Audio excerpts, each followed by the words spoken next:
with a white wine during the stream? Not on the stream. White wines are harder to just grab one and enjoy it. Okay. White wines are either very, very sweet or very, very dry. There's no in the middle? Not really. I don't really feel like there's too many white wines that are like in that blended zone, and it's hard to jump in. White wines are usually paired with food.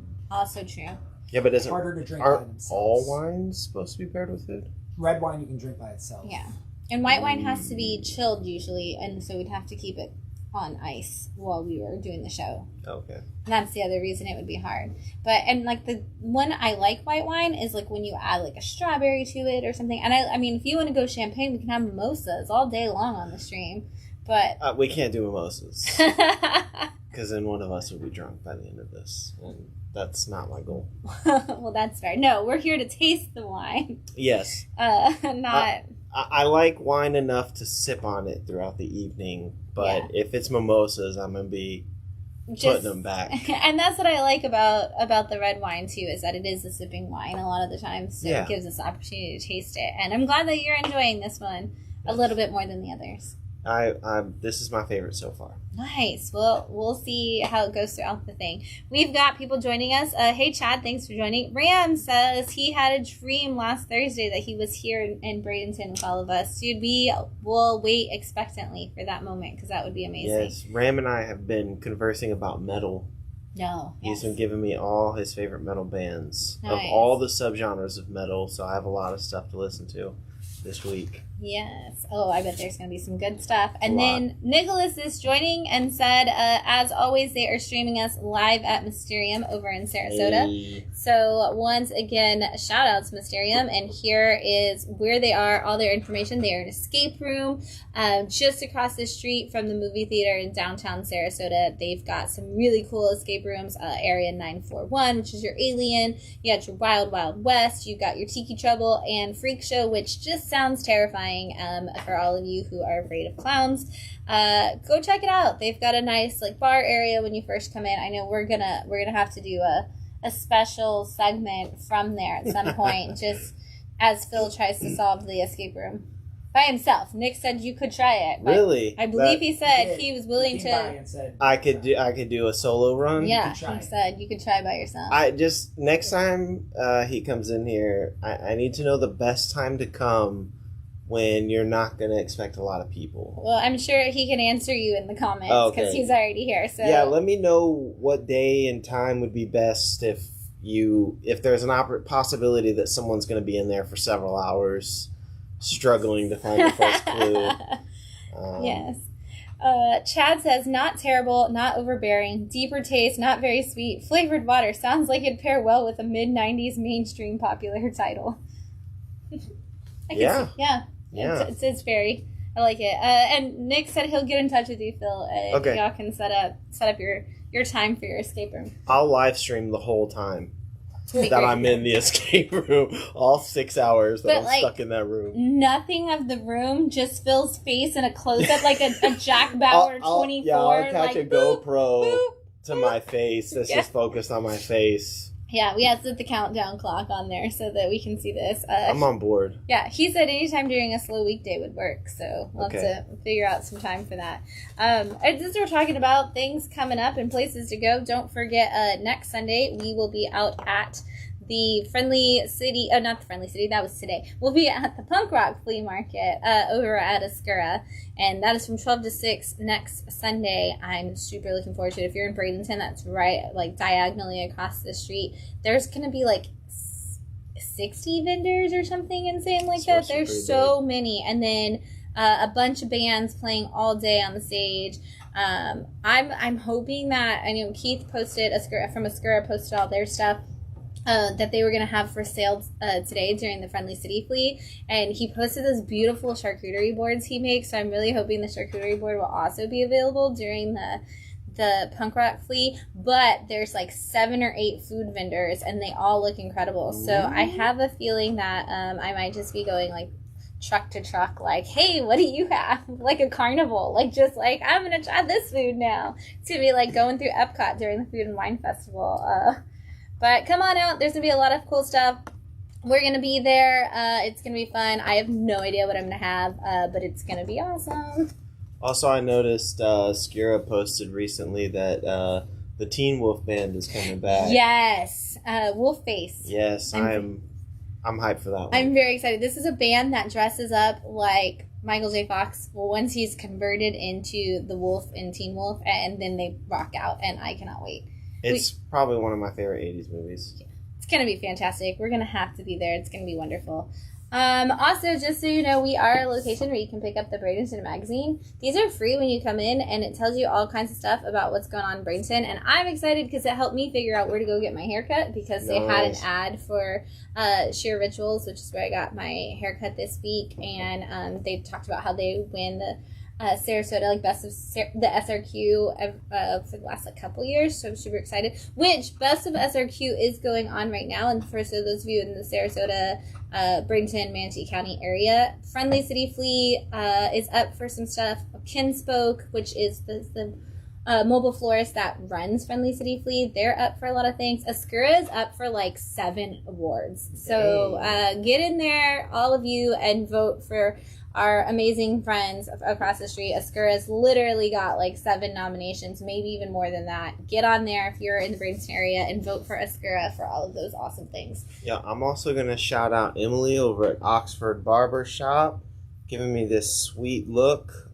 She is probably the best barber I've ever had. I've never had a barber each time she was going to go and cut a certain part of my hair would actually be like, hey, do you want to like fade it down on the side, or do you just want me to shave it all the way to the top? I'm going to do this if you're okay with it. She gave me her card and was like, any questions or concerns you have, if you want to come back in and touch it up or do anything, just come in and I'll do it for you. Fantastic, cool barbershop. Yeah, that's my new spot now. She gets Matt's hair too. So Matt was the one who recommended it to me. Yeah. So yeah, they're dope. Yeah. So anyway, there's a lot of cool things going on, a lot of cool places to check out while you're here. And shout out to all the cool people who came by and made comic book themed collages today in the store. I've had a bunch of people ask. This stuff will actually be out all week long. Saturday we have a couple of workshops during the day, so it won't be available on Saturday, but as soon as the workshops are over, it'll be back out there, and you can go back in there and make some more comic collages. So if you're looking to make your own collage, you can definitely pop in and do that anytime this week. So Lots going on. Yes. There's also lots of comic books. Yes. So we are back to we had a couple weeks where it was a little bit lighter because they knew it was end of the year, beginning of the year. So now we're getting back to those really heavy weeks. And so we've got a lot of books to talk about today. A lot of good ones too. So we're going to kick it off. And I'm actually going to let you start with Action Journalism with Kate Kelly from Oni Press. Yes. Issue number 4. This is essentially if Lois Lane, who is already awesome, facts, was basically doing her own thing minus Superman and Clark Kent being around. And in this issue, we actually get to see Kate Kelly examine the local superhero, which is the Valiant Volunteer, which is pretty much just Superman. Mm-hmm. And the whole story is her trying to figure out who he is, where did he come from, what's his story.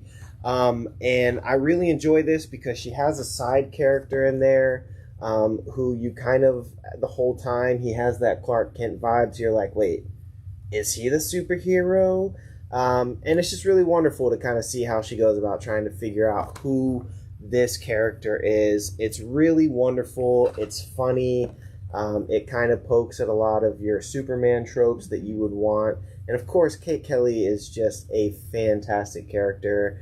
I feel like every time I read this, like she mentions some of her previous stories at one point, and I'm like, oh man, now I want to see those issues. I want to see those stories that she wrote. But yeah, this book so far has just been, every issue has been great. You can pretty much go in and pick up each issue and read them separately. It's kind of like an anthology a bit with some loose connections between each issue. Great art, great stories. It's got everything you need. It's a ton of fun.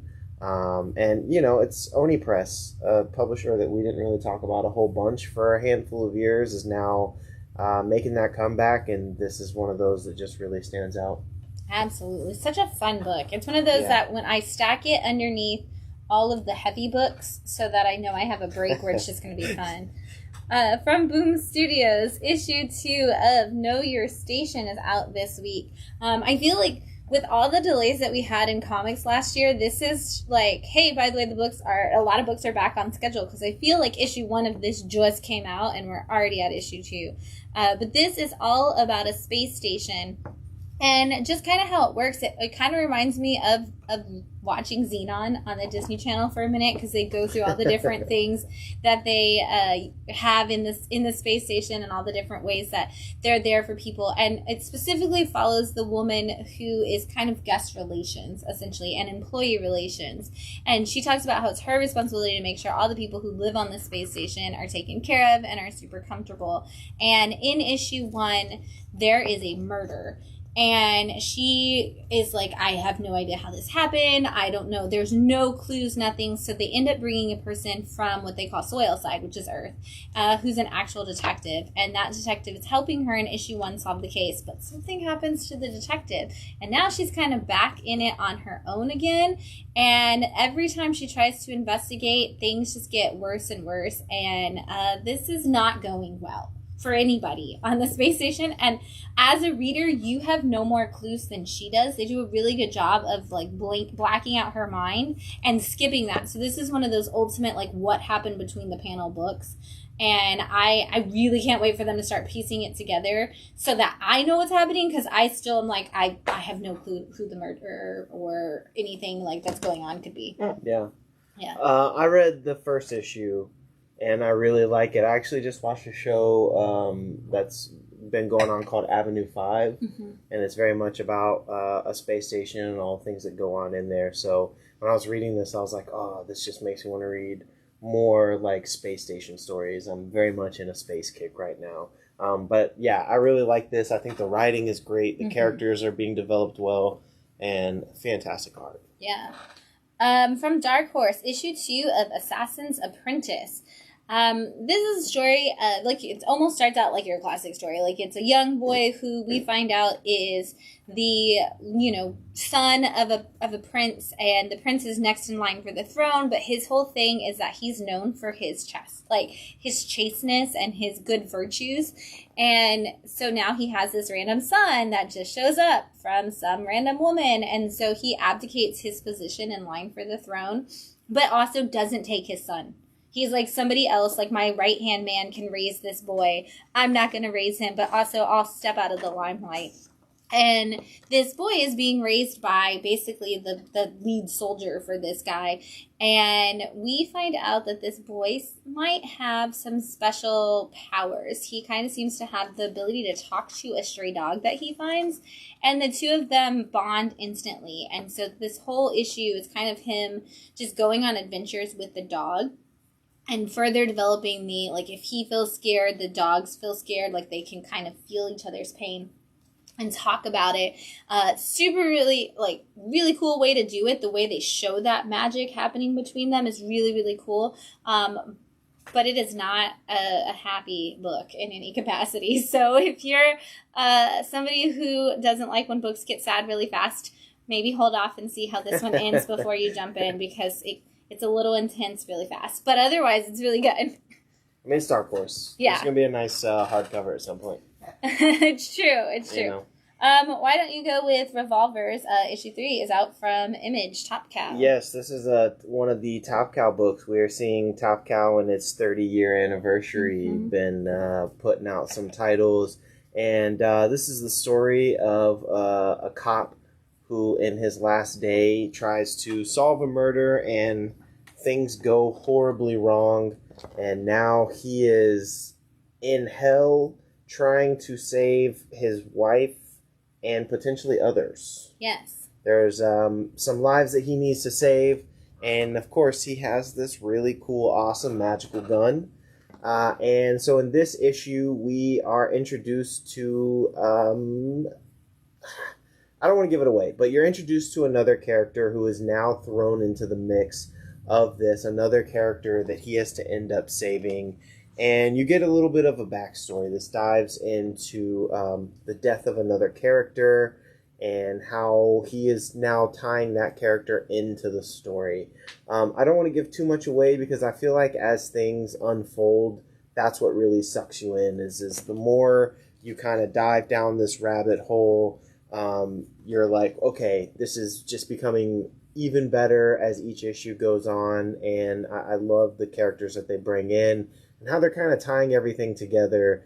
And I feel like if you would go off the 3-issue rule that we have, I feel like this definitely cemented my enjoyment for this book. Honestly, truthfully, same. Like, issue 1 and 2, I was like, oh, this is pretty good. I like the concept. I don't really know if it's my book necessarily. And then I read this one, and I was like, wow, issue 3 is really, really good. Yeah. Like you said, it unravels a lot of different things.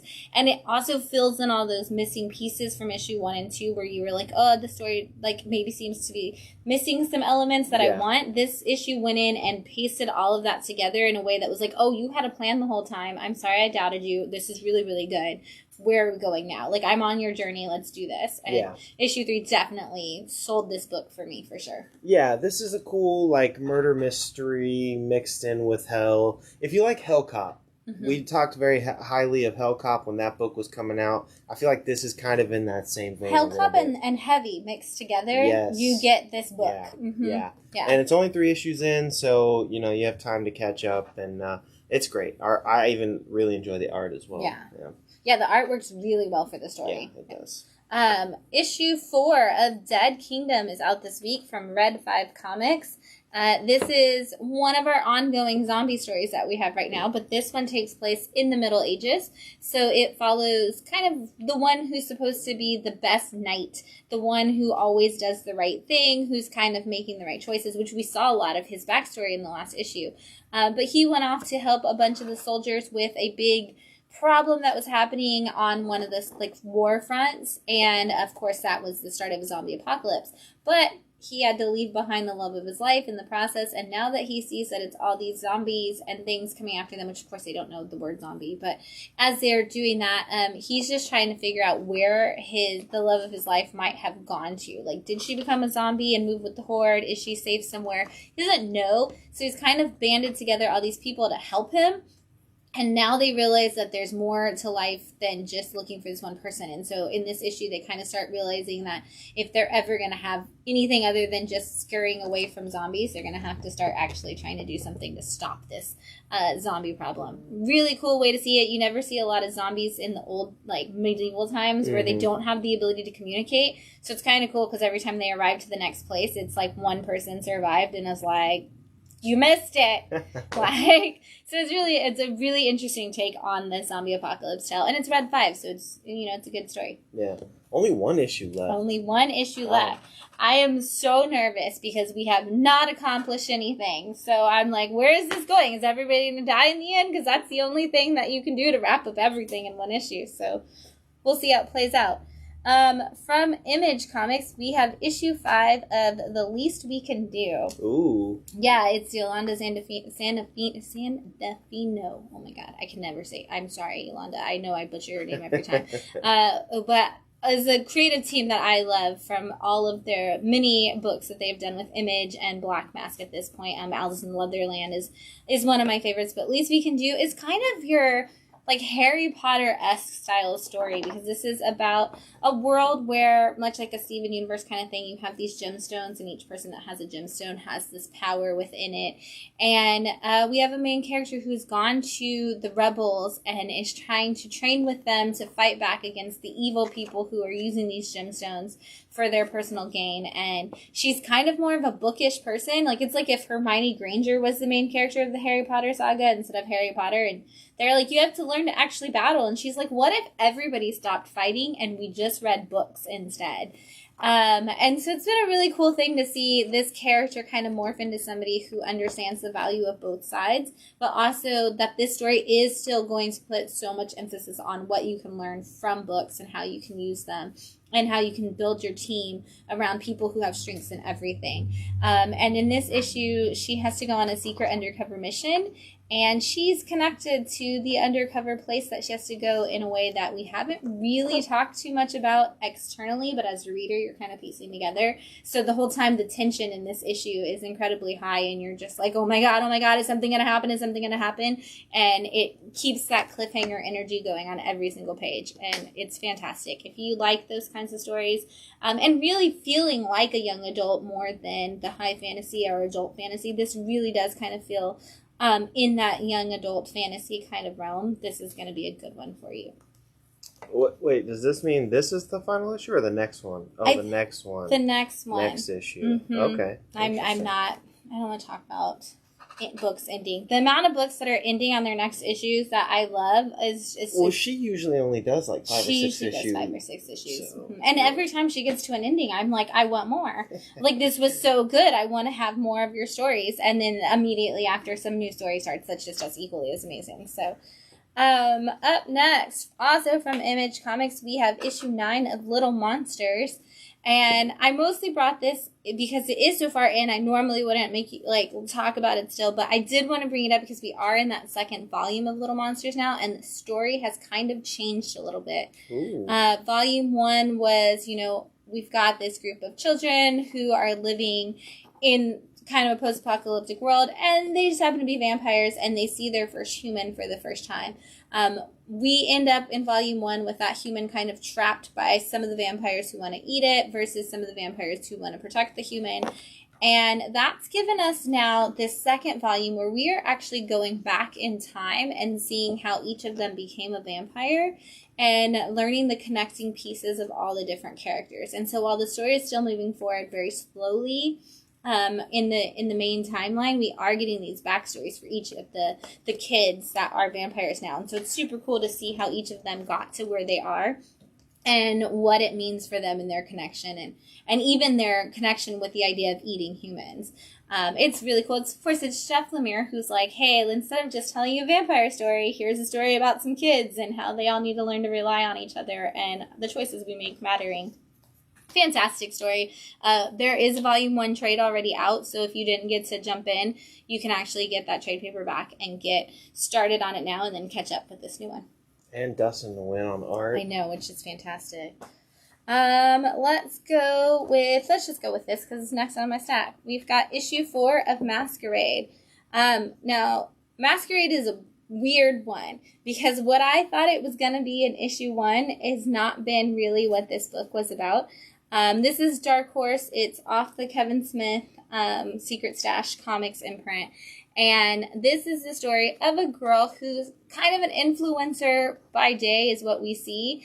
But she is masquerading, essentially, as somebody who is actually trying to catch people who do bad things and take them down. And there is a whole scientific process of fakes, like faces and things that people can use in this. And all of these chemical changes that you can do to your body. And it's gotten a lot more sci-fi as the story has gone on. But we've also learned more about this girl's backstory and how big this endeavor is. And now it's kind of actually the story of her trying to take down these certain people.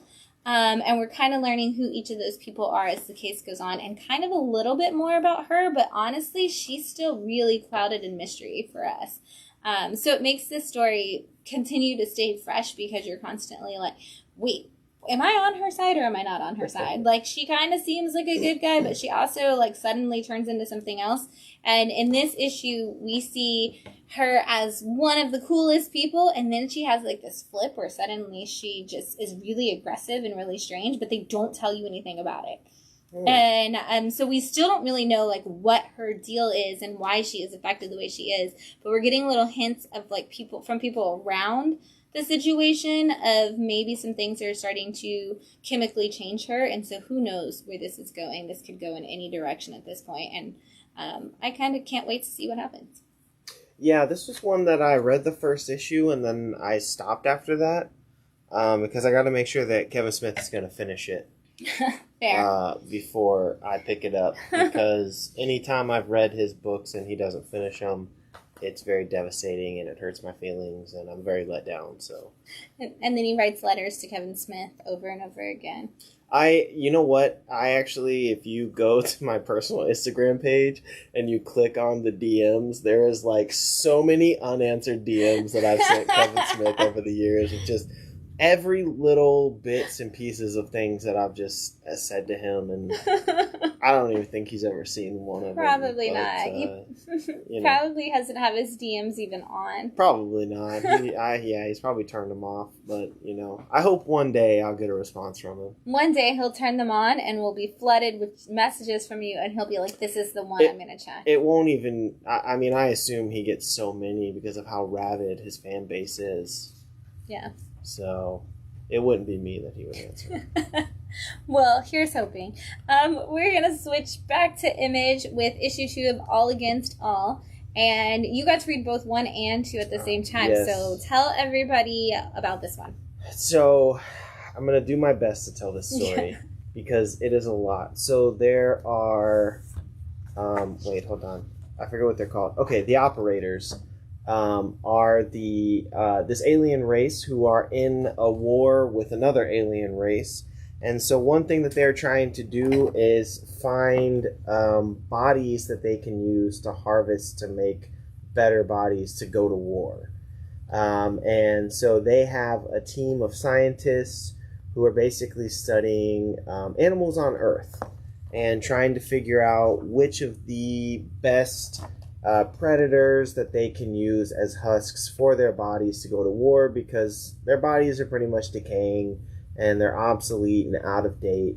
And we find out in this issue that at maybe one point they were doing some testing with humans. And one of the human test subjects got away and is now kind of living on his own in this Earth biome that they are studying in.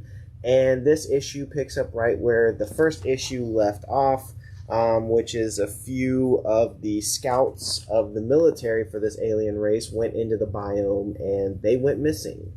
And so they sent out a second team to go figure out what has happened. And that kind of really kicks this story off. I will admit it is tough to follow this book at times because a lot of the names are very similar. And they have very weird names that I'm just like, wait, okay, who is this? Wait, which one is this? The one nice thing is that they do kind of separate the different types of characters through the colors of their word bubbles. So, like the scientists, most of them are all blue. The military ones are all green. And then one of the scientists guys has a daughter and she's in red. Mm-hmm. I'm here for this book purely for the Caspar Wingard art. I will be confused a million times over and I don't care because the book looks so beautiful. It looks so cool. And I'm actually kind of interested to see where this goes. It's also one of those where I feel like there could be so much world building, but it's only going to be 5 issues. So I'm also curious like how they're going to sum up this whole story in 5 issues, or if they're going to kind of go this is just volume 1 and we're going to do a bunch of 5-issue volumes. But I feel like if maybe I could have like an index in the back where it's like, hey, this is who this character is, here's a little backstory, like something like that would be very helpful in this. So it is a bit, it's a bit much. But if you like sci-fi, I think this is definitely a book for you. Yeah, absolutely. The main character, the main scientist guy, he has been somebody that you go along his emotional journey where he's like, oh, I did this because of science and now I'm kind of connected to my test subjects. Yeah. And you feel all of that emotion just from even the way he conveys the way, like certain things he says, like you get the emotion from it. But it does kind of have almost a Tarzan-esque like feel at times with the human animal that they are representing in the story. And so I'm curious to see how that's going to become an impact of the story. Yeah, I think this is going to be a fun one. Again, it's only 5 issues, so I'm interested to see where they're going to take that. Yeah. Back to Dark Horse Comics, we have issue 3 of The Ones from Brian Michael Bendis. This one, when it first started, I was like, okay, like, I got the solicit, and it was, the team of all of the greatest heroes of all time, the chosen ones of every kind of story have come together to save the day. Let's see if they can do it. And then you read issue 1, and you have this hilarious person who's putting them together, who is like, I called you here today because it turns out the Antichrist is going to be born and you need to take care of it. And they're like, so we're fighting this guy who became the Antichrist? And they're like, no, you're actually fighting the baby. And they're like, we are not going to fight a baby. Let's just see how it plays out. And issue 1 ends with hella destruction, literally. And they're like, I guess it didn't. And so now it's kind of rolled out since then, where we're kind of having to deal with the fallout of their decision to do nothing. And issue 2 gave us a little bit of backstory about our guy bringing everybody together, but issue 3 kind of has everybody back in this, like, we don't really know what's going on. We don't really know where this is going. It's great. If you are just looking for what should be a team of perfect people just constantly messing up, The Ones is going to give you a lot of that in it, and it's a fun book to just check out. Yeah, I mean, if you're one of those that the name Brian Michael Bendis is a name that you feel obligated to always pick up his books, this is going to hit everything you need, especially if you like Powers. Yeah. And I'm trying to think of the other big... What was it? Jinx. Jinx was a big one. Yes, and Jinx. Yeah. That was the other one I was thinking of. But if you like those kinds of books, this is the next one you need to be reading. Absolutely. From Image Comics, we have issue 3 of Gospel. And Gospel is another one of those stories where you're getting a lot of story in every single issue. This follows technically a man who is telling a story about his time, and you would never understand how this could be possible. Because as far as he's telling us, he was there for all the stuff that happened at, like, the beginning of religion. But he is living in the now, and he's talking to a social worker, and he's telling her these stories, and he keeps saying, these are my stories from my experience, and she's like, okay, sure they are. But he's telling the story of him and a young girl who are trying to save their village, and they're trying to save their church from all of this destruction. So they've gone on a quest to find a magical item that they think will save the day. And he is always just he just wants to become a priest. He wants to go into, like, a historian for the church. He wants to do all these things, and she wants to be, she believes she's this chosen one who's supposed to be the great knight, kind of a Joan of Arc situation. And she always gets them in so much trouble because while he's just trying to follow the rules and get stuff done, she's like, what if we started a bar fight instead? Because that's what adventurers do. So it's just one of those great team dynamics as they go on this quest. Your classic tropes and all of that situation, but it's a lot of fun to see what mishaps she gets him into every time. And honestly, I want to see how we got from there to this man sitting in a room. Like, I'm waiting for the end just so I can see how we go from, like, point A to point B in this story, because it's, like, timelines don't make sense. So I'm waiting for the, like, magic of storytelling to make it all magical, indeed. Is this only... It's 5 issues, so there's 2 more left. Okay. Very excited to see how it wraps up. I like these covers. Yeah. I feel like this needs to have a Jenny Prison cover. It needs to have a Jenny Prison. Yeah. Everything needs to have a Jenny Prison cover. Yes, of course, but that feels very Jenny Prison. Yes. From Scout Comics, we have issue 2, which is actually part 3 and 4 of Thud Double Vision, and I know you've been waiting like a year for this, so yes, go for it. I remember we were back in Austin when that first issue came out. So this, I was actually following this guy, Brian Odemar, on Instagram, and I was buying some of his pins. He was selling pins. And then he announced that he was working on a comic book, and it came out, and it is wonderful. I love his art. This is the story of Thud, who is a new superhero trying to figure out his superpowers while also battling the BDSM group, which stands for Badass Dudes in Ski Masks. And there's no real rhyme or reason to why he's fighting these guys. It just so happens that he's fighting them But the cool thing is that while Thud is fighting and doing all these great things like eating pizza, he all of a sudden just disappears, and you are brought to a hospital where Bo is recovering from a leg injury.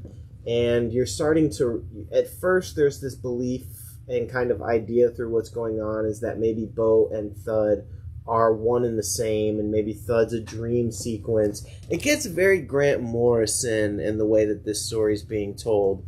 But here in issues 3 and 4, parts 3 and 4 of the story, you find out that Thud is actually a character that exists outside of Bo. And so in these issues, Bo is now trying to make contact with Thud and find out where he came from and what he's all about. So it's really great because you kind of get this back and forth. Thud is kind of like the Hulk mixed with Peter Parker, a lot of inner dialogue, very comical and silly, and just having a good time beating up bad guys. And this art is just so magnificent. I love every page of this book. I'm so happy that they blew it up into this prestige format. We were just talking last time about how much I want more prestige books, and this is the right one to do it with. I love the art. I love the story. It's really funny, and it just gives you everything you want, and I do love the where is this going? Yeah. What's going to happen when they meet up? There's a lot of questions that I'm very excited to answer. And I like that they're kind of putting 2 issues into each one. So it is a $10 book, but you are getting 2 issues. And I'm glad that they went back and made issue 1 prestige format, because the original issue 1 was a regular size comic, and they actually went back and made issue 1 a prestige format and then put issue 2 inside of issue 1. So I thought it was super cool that they did give us the opportunity to get issue 1 in that prestige format and re-released it. And then didn't make us wait like the extended time period to get an issue 2. So I thought it was really cool that whoever made that decision to go back and do that at Scout, that was a great call. Yeah. This was pretty much almost a pick of the week for me. And it probably should have been a pick of the week. I honestly was just going to put in the picks of the week because I thought Phil was going to tell me it was a pick of the week. But you know what? He made his choice. And I would like to choose some more wine, sir. I know, I could have just put it in there for you. I'm always like, Phil, pick as many books as you want for picks of the week. And he always tries to narrow it down. I try and limit it as much as possible. He tries to be responsible and not just pick every book. But then there's me, who is by far not responsible with the amount of books that I choose for anything that we talked about. So away for a second. I'm gonna step off camera because I'm really bad at taking sweaters off. But I'm getting. I know. I think the heater needs to. We actually have a heater, and so it's a little hot in here. Yes. But I'm starting to get sweaty. Well, while you're doing that, I'll remind you that we are streaming live at Mysterium Escape Rooms tonight. So if you are in the Sarasota Bradenton area, you should pop on by downtown Sarasota, across from the movie theater. Check out Mysterium. They've got a lot of really cool escape rooms. They've got a fun bar that you can hang out in while you wait for your turn, or just hang out in there if you're not down to go to the escape room that day. Back to books. We're going to go to Whatnot Publishing, and we're going to talk about issue 4 of Alpha Betas from Kyle Starks. It wasn't you. It was something over there. Issue 4 of Alpha Betas. Alpha Betas is the story of a bunch of kids who do nothing but play video games. And one day, while playing a video game, they find out that the game is glitching. And they learn about a secret government organization whose job it is to stop games from glitching, because video games make the government's power and all that stuff for different things go round, essentially. So different things are powered by different games. In this particular issue, a cyberpunk style game is actually what runs the power for like 1/5 of the Pentagon. So they have to jump into the game and figure out how to stop this hacker who is destroying the game before the Pentagon doesn't have any power in the game. Again, if you are fans of Rick and Morty, this is a book for you. If you're a fan of video games, if you like to be online and make fun of your friends while you all play video games together, you're gonna find yourself you're gonna find yourself in this book because it's all a bunch of dudes sitting around making fun of like their buddies. Like they're trying to play D&D because they're like, we spend so much time in video games now, we should play analog games. So they try to play like an RPG D&D kind of thing, and they all just are like so used to doing whatever they want in a video game that the one guy's like, and then I just attack, and they're like, no, you have to roll, and he's like, okay, I rolled to attack, and then he's like, and I died. And he's like, it's okay, I respawn in 37 seconds, right? Like, they just, like, cannot function in an analog world, and then they all make fun of each other constantly. Like, the one guy's like, I'm so OP'd, and they're like, you can't OP your character in this role-playing game. So, it's a hilarious thing to kind of, like, see Kyle Starks take that on, because he does have that Rick and Morty background, but he also has, like, that over-serious background sometimes, and he kind of just brings the two together and builds out this world. It's funny.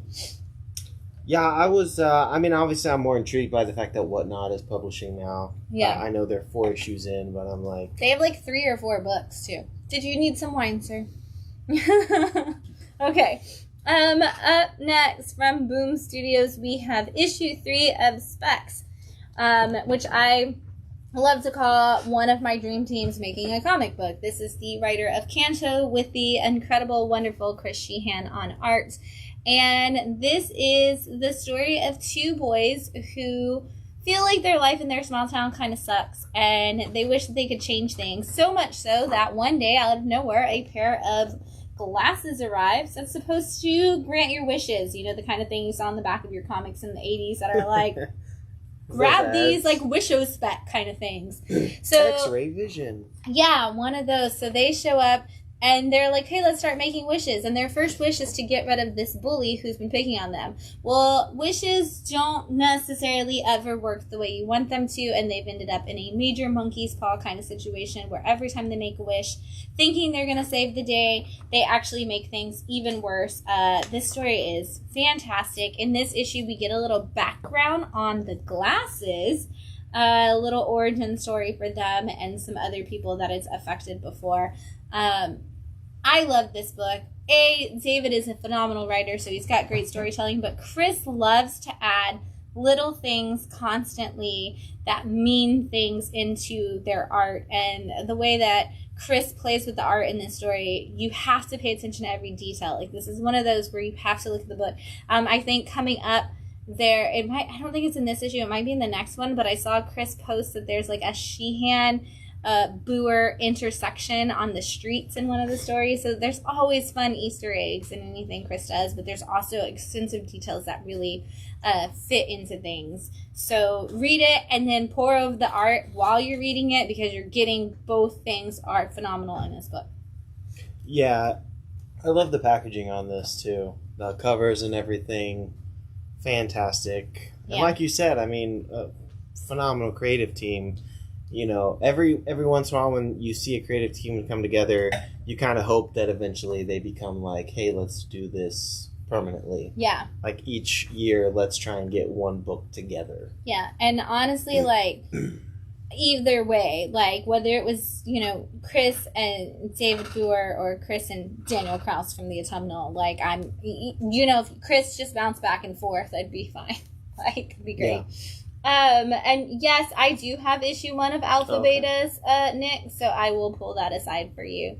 Up next, and this I also pulled aside for you, Nick, is issue 5 of The Dead Lucky, which we now know is a part of the Massiveverse. For all of you Radiant Black fans, this is connected, as is everything else that you're probably reading if you're a Radiant Black fan. But this particular story follows a woman who was in the military, and she was special ops, because they always make them special ops, but she was special ops, and her entire unit was killed except for her. She's come back, and her whole city has been either like overrun by gangs, and a government that has hired big business to basically like an Elon Musk type person who has a tech company to build out these robots that basically require martial law, like enforce martial law into this community. And she's like, this isn't my city. Everything is terrible. So she starts trying to save her city from all of that. And she has this special ability to kind of talk to all of the people that were in her unit. Like she sees the ghosts of them and is able to talk to her unit and also like channel them and use their power to fight against all these people in a suit much like the ones we see in the rest of the Radiant Black universe. This is a really great book. I love it because she also deals with her PTSD and all of the things that she has from that experience throughout the book as well. And a really cool thing is they do at the back of every issue give more resources every time for people who might have PTSD experiences and need help finding resources. Nice. So it's super cool of them to do that. But if you're a Radiant Black person, you have to have it because it's a part of the Radiant Black universe, and that universe just keeps getting bigger and bigger. Every day I have at least 1 to 2 more people join on the Radiant Black universe, and they're like, what do I have to read? And I'm like, okay, so right now you're looking at Radiant Black, the miniseries Radiant Red, which is already done. You've got to read Rogue Sun. You've got Radiant Pink. You've got Dead Lucky. You're about to have Inferno Girl Red. You're about to have No One. And Kyle Higgins has now officially gone back and put one of his old series, Cal, into the continuity of Radiant Black. So hopefully we'll find new prints of Cal trade paperbacks coming soon. All right, quick question. Mm-hmm. Can I read this without reading anything else? The good thing about most of the Radiant Black series is that if you don't pick up one of the other titles, you're not lost. The miniseries, like, even Radiant Pink, like I have people who read Radiant Pink who never read Radiant Black. And the same with Radiant Red. Like, they kind of tell you a little bit of the backstory so you can jump in. But honestly, Dead Lucky and Rogue Sun, if you never pick up any other Radiant, like, Massive-verse title, you will never know that they were connected. Okay. They were 3 issues into this before they ever even said that it was a part of it. And it hasn't connected in any way yet. They just told us that it was. Yeah. I think at one point they mentioned there's something going on in Chicago, and that was kind of the only reference point to it. And the only reference point really for Rogue Sun is that it was Rogue Sun, the original, was in the Supermassive crossover, but the story itself hasn't actually crossed over yet. So we know that that means something huge is coming because all of these titles have stood alone, but yet are supposed to connect. So we know something big is going to come. And with Kyle Higgins and Ryan Parrott at the helm of this universe, it's just going to blow up. It's going to be great. Ooh, Matt in the comments asked, is Blue Flame from Vault part of Radiant Black? No, Blue Flame from Vault is not part of Radiant Black. Blue Flame, it's 2 different publishers. Blue Flame is actually Vault's version of Watchmen. So if you did not read that book, it's not over yet. I think there's at least 1 more issue. It has been a slow crawl for the last half of that series to come out, but Blue Flame is actually really, really, really good. So if you haven't read it yet, I recommend jumping in. I'm going to pass this your way because you said it was one of the best books of last year. So you want to give them the overview of what Grimm is about before we jump into issue 7 from Boom? Yes, Grimm is what I would like to assume is Stephanie Phillips' attempt for Boom to bring on another Something is Killing the Children. Yes. Let's build this giant universe, maybe have spin-offs at some point. But Grimm is the story of a Grim Reaper who in the first issue gets her scythe stolen. As she is ferrying someone into the afterlife, a guy steals her scythe, and she kind of gets brought into the real world, and it kicks off this whole adventure that she has to go on to figure out where she came from, who she is. Unlike all of the other Reapers, she does not know how she died. She doesn't know anything about her life before becoming a Reaper, and so now she is on the hunt to answer all of those questions, which may involve her actually hunting down the real main Grim Reaper. Yeah. And things have only gotten worse and worse as she goes on. And I think by this point, issue 7, you might not be able to die anymore. So things are getting crazy. And we have no idea where this is going. And Stephanie Phillips could honestly keep it going for forever. And I would read it. I love it. Yeah, I mean, the character designs and even just the characters in general. I mean, I loved this book so much when it first came out, and honestly, I only picked up that first issue because of the Jenny Frison cover. And then just right off the bat in that first issue, I was like, oh my God, this is a really great story, and two, I want this to go on forever. And I'm hoping that they do. 7 issues in, just keep going, 30, 40 issues later, then we can answer all these questions. But definitely pick this up. I think this is going to be one of those boom books that hopefully in the next year or two, people are like, wow, I can't believe we have gotten this far, and I never want it to end. Yeah, and there is a volume 1 trade for issues 1 through 5, so if you missed issues 1 through 5, that's the easiest way to catch up, because I know that issue 1 was really hot and hard to get. So the trade is a great way to do that, and then you can jump in. 6 is the start of volume 2. From Image Comics, we have issue 4 of Dark Ride, and you were so sad because you didn't realize 4 issues had already come out of this while you were gone. So you've missed a great adventure, but this is a story of a theme park that's supposed to be kind of like a Disney, except it's all based on horror. And in this theme park, we've got the dad, who's kind of the Walt Disney of it all, if he had been a horror-focused person. He was kind of retired and left the park to his son, Sao Win, who goes by Sam, because nobody knows that you pronounce it Sao Win and not Sam Hine. And then his sister, who is Halloween. And so the two of them are supposed to be in charge of the park, as Sam's kind of been running it forever, and now Halloween is showing back up, and she's an influencer for spooky stuff, and she's like, hey, I'm here to save the park, because apparently you're running it into the ground. Meanwhile, same time, a young boy gets a job at the theme park, and something happens, and we never see that young boy again. So his sister pretends to go work at the theme park, like gets a job at the theme park just so that she can figure out what happens to her brother. And now we, along with the sister, are figuring out that everything at this park is way creepier than anybody could have ever known, and it may not be fake. There may be a lot more real stuff happening at this theme park than you would expect a theme park to have. You always talk about what if the things at the theme park came to life and you got to really meet your favorite characters. Well, what if that theme park was horrifying and you got to meet these demons? This has been such a fun ride, no pun intended, except all of the pun intended. And it's Joshua Williamson, so he's telling a great story, and as somebody who's a great storyteller and who's also obsessed with horror and Disney, he is nailing it on every page. Also, I just want to say, Joshua Williamson, if you're listening to this, chill out with titles that have the word dark in it, because it's getting out of hand. He's also doing Dark Crisis, and I believe he's going to be writing Dark Web for Marvel, which is a Spider-Man based event as well. So I don't know what's going on, why the word dark is in all your titles, but just chill out a little bit. I'm just going to call him Dark Joshua from now on. Dark Joshua. Dark Josh. We've got a couple books ending, but only one of them we're going to talk about right now because one of them is my pick of the week. And the other one, this one, is 10,000 Black Feathers, issue 5.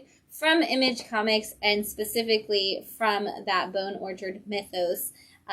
We're going to call it imprint, if you will, of Jeff Lemire and Andrea Sorrentino. Yes. And this is your team. I know you didn't get to read this issue. I'm actually, I think, 2 issues behind now. This is the end? This is the end, so don't look at it. I'm not going to go too far, but this is the story of 2 friends, and one goes missing. And there's a lot of mystery and darkness shrouded around her disappearance.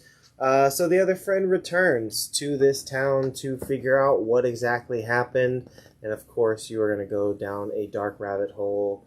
And it's going to be great storytelling from Jeff Lemire, because he's probably one of, if not the best writer in comics right now.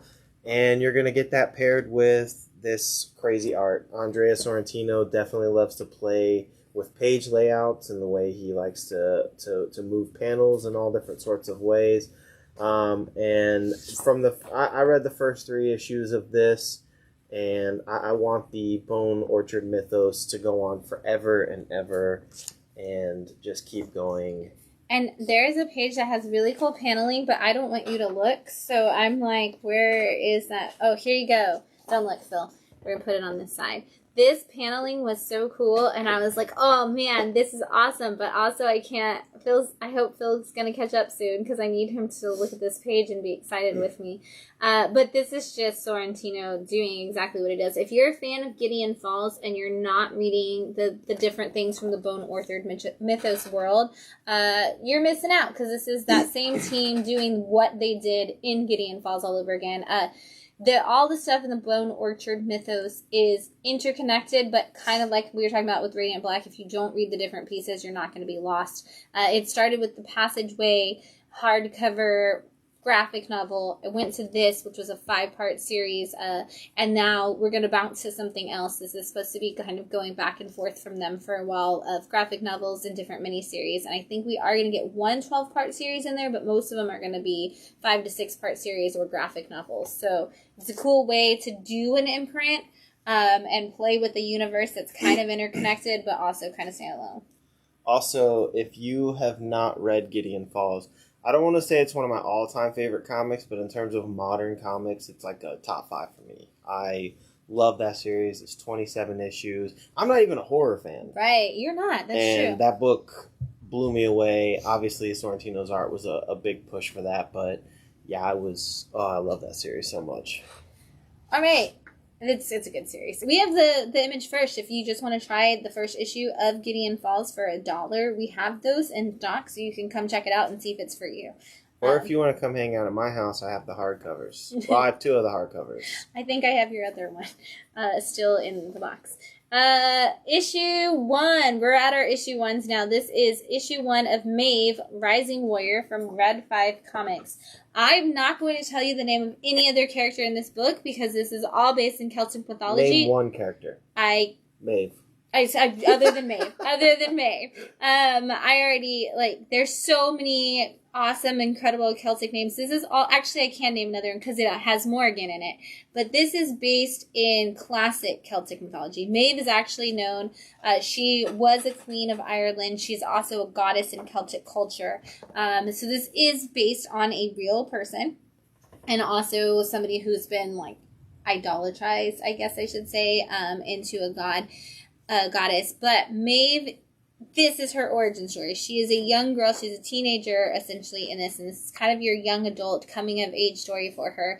As she goes into battle, they have this thing that they have to do where they have to go out into the woods and they have to fight as the young people of the village together and take out this boar. And her experience with that, they end up having to fight something much bigger and at the same time learn that there is something dark and crazy coming for their village, and she's kind of the only one who can save them, but they do still see her as a kid, so it's her learning to speak up and fighting against the you're a kid, you can't really do this situation. It's going to be a great story. You are going to, much like we talked about with All Against All earlier, this does have, because it is Celtic, you're going to often struggle with, how do I say this name? So this does have an index at the back. It's got a character guide to tell you all about the historical reference to each character, but it also has a Celtic pronunciation guide because most people don't know how to pronounce Celtic words, as I just said with Samhain not being Samhain.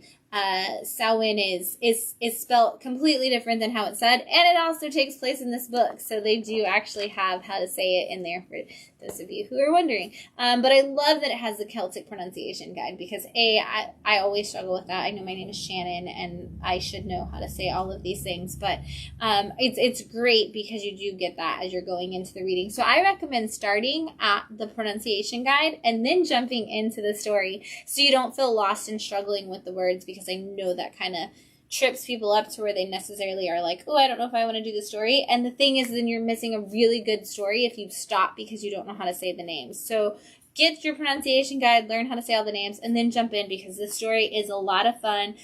For fans of mythology, for fans of Wonder Woman and Wonder Girl, honestly, if you liked the Yada Floor, this is kind of your Celtic version of that. Because she is that spicy young girl who's like, I don't have to listen to anything you say. I'm going to go out and I'm going to fight, and I'll fight the gods if I have to prove my point.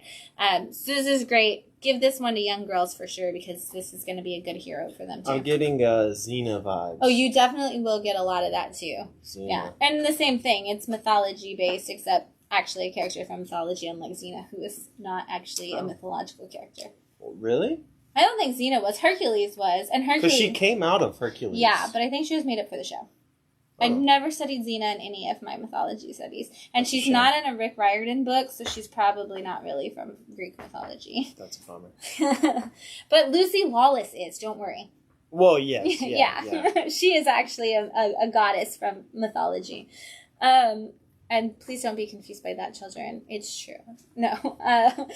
She's a goddess. Also, issue 1 from Image Comics, we had Nemesis Reloaded. Mark Millar bring back his own story and rebooting it. Yes, he has a nice little note in the beginning, kind of talking about a little pompous, a little egotistical with his message there in the beginning. But what else would you expect from him? But he does mention in this that it is a soft reboot of the character. You are going to get a bit of that kind of. I never read the first 4 issues. I actually never read Nemesis. He's kind of just one of those creators. When I got into comics, I never really took the time to explore outside of a few of his bigger titles. And so we are introduced to Nemesis, who in this issue rounds up all the gang members in LA and then kills them. Mm-hmm. And then decides that he has a plan for the city of LA. It's going to take 7 days, and it's going to involve a whole bunch of crazy stuff, including a heist and basically taking over the city. It's very violent. He's kind of like the Punisher, but even worse. So you're going to get a lot of blood and gore, but I really like the art, and I kind of like the character design. And I enjoyed this issue so much that I now want to go back and read that first 4-issue series. Like, I'm really intrigued to see more about this character, because I kind of like him. I mean, he's got that very 90s kind of action star feel to him. And I kind of just like that he's just like a no-nonsense, like, I don't care, I have a plan, I'm going to follow through with it. And this is all building up to an event that he has coming where it's basically like all of the Millerverse comes together. I think he says in July of this year is when the event happens. That's going to tie in all his characters. He has another book, Nightclub, I think is what it's called. And so it's going to bring all of those characters together. All the characters he's created is going to come together. It even says here Pepe Larraz is going to do the art for it. But it's basically going to bring all of the Millerverse together, and this is kind of part of that, starting to reintroduce you to these characters, so you kind of have an understanding of who they are leading up to this event. Yeah, and if you didn't read Nightclub, issue 1 just came out, and Nightclub is going to be $1.99 an issue for the whole series. So that's cool. Honestly, like, whether you were like, if you were on the fence about it, that's like one of the cheapest books on the shelf, and it was actually a really good story for issue 1 about a kid who gets vampiric powers, and while he could be a superhero or do anything else, he decides he's basically going to jackass it and just use it to get famous on the internet because he knows he can't get hurt. So, honestly, $1.99, you should definitely check out Nightclub, and if it is going to connect to what's going on with his universe, I think it's going to be cool to see, because that's the newest character, how that's going to play into it. Yeah, I'll be curious to see how he brings it all together. I just want to see how Kick-Ass compares, like, connects to that. And which Kick-Ass? Is he gonna bring Dave in, or is he gonna bring the new one, whose name I just forgot? Oh my god, and I love her. I didn't read the new one. Patience. I love her so much. Oh my gosh. Was she Hit Girl? No. Oh, it's just a new one? It's a woman who, like, her partner is totally scumbaggy, and all the gangs kind of take over her neighborhood, and she's also like former military, so she just decides, you know what, that kid Dave in whatever city was able to do it as kick-ass, like, so she orders the same suit and just becomes kick-ass in her community. And she's like a single mom, and she just is like, I have to take care of my kids, so she starts beating them up initially to get the money to like take care of her kid, but then also and like pay off her scumbag exes like debts that are haunting her, but then also is like, well, let me clean up the city while I'm doing this anyway, and like becomes a superhero. It's really good. It's honestly my favorite Millar book. So I have to admit, I never enjoyed that first Kick-Ass series. Read this one then.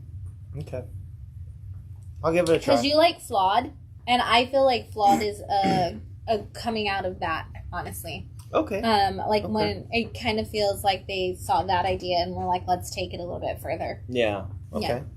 Yeah. Oh man, all these books are so good. We're gonna go to the new Opus title, which is, there was what we thought was gonna be a one-shot called Monsters of Metal, but here we are with essentially part 2. It actually says it's issue 2 on here now, which is Monsters of Metal, Krampus in Concert. This is the most ridiculously wonderful thing that exists from Opus, honestly. It is a... Well, hold on. That's a bold statement. Well, the other ones aren't necessarily ridiculous.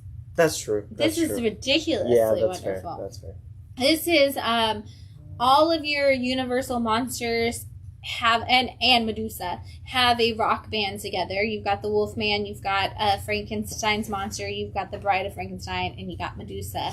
And Jack-o'-lantern. Yeah, and they all have a band, and it's been pretty ridiculous. In issue 1, we saw them all kind of going together, dealing with all of their making the band. How are we going to be cool? How are we going to be popular? How are we going to make this happen? And they just basically fake that they're pretending to be monsters, and that's not who they really are, and then they get famous off of it. And so now they're on tour, and they're supposed to be recording their first album, like studio album, and Krampus shows up, and Krampus is like, hey, Jack-o'-lantern, why don't you admit that you stole all of my riffs? Like, you didn't write any of these songs, I did. And they're like, he's like, whatever, dude, I wrote all these songs, you can't do anything, Krampus.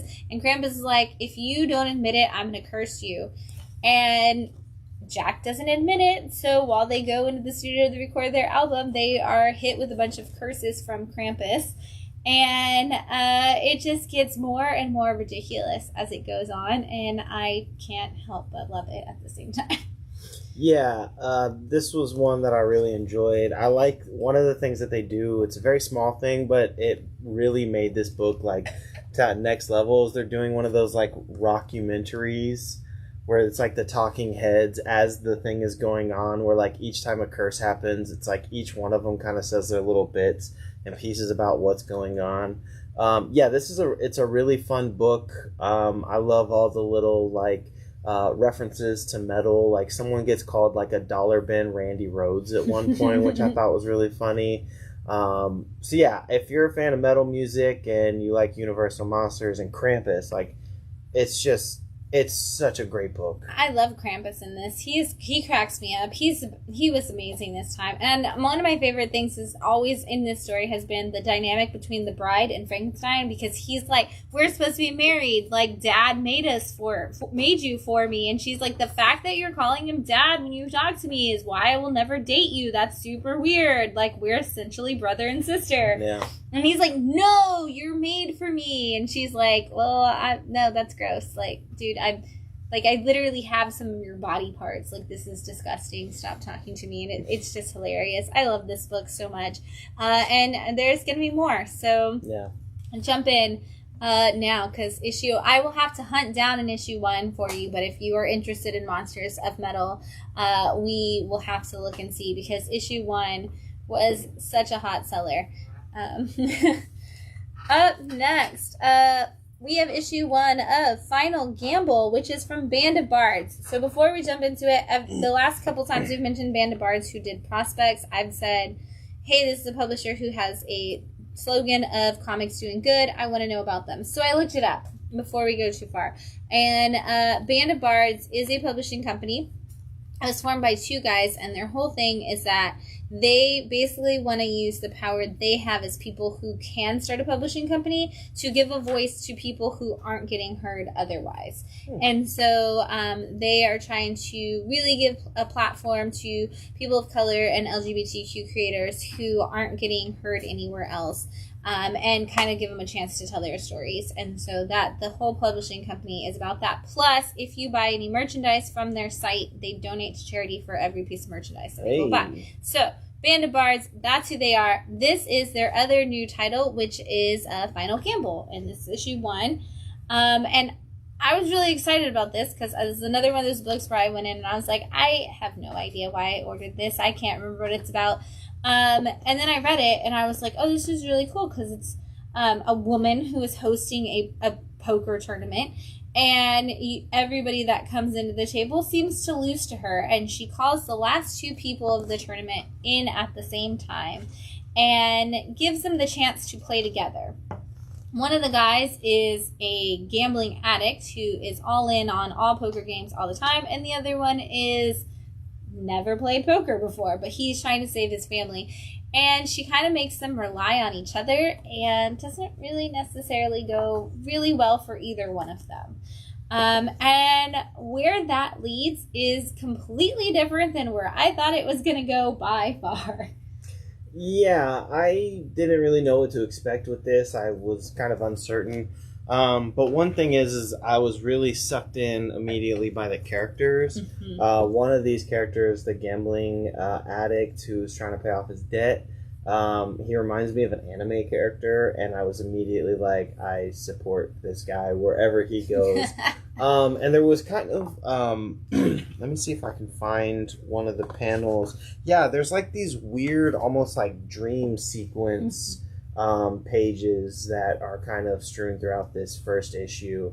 So they leave me with a lot of questions by the end of this, but I want all those questions to be answered. Like I'm fully on board with this book. Yeah. And then you get a third turn when you get to the very last page that I was like, oh, this is a completely different book again. Yeah. And I am so sold. Yeah. Like, I was like, wherever this goes, whichever one of these paths that you follow and how we got here, I hope we don't ever lose the girl at the table, because the girl at the table that was hosting the poker tournament was an interesting character, and I want to know who she is. Like, is she like the devil incarnate? I don't know.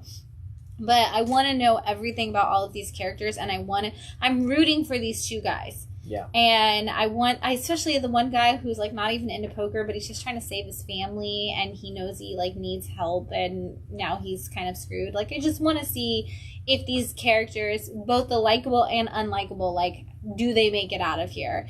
And where is here? Exactly. Yeah. This is a great start for a comic book, and Band of Bards just keeps, like, we're 2 books in from Band of Bards, and I cannot wait to see what else they have as a publisher. Samesies. Yeah. And our last new book before our picks of the week is issue 1 of Black Cloak from Image Comics. This is Kelly Thompson's new book, Eisner winning Kelly Thompson, excuse me, let me say that correctly.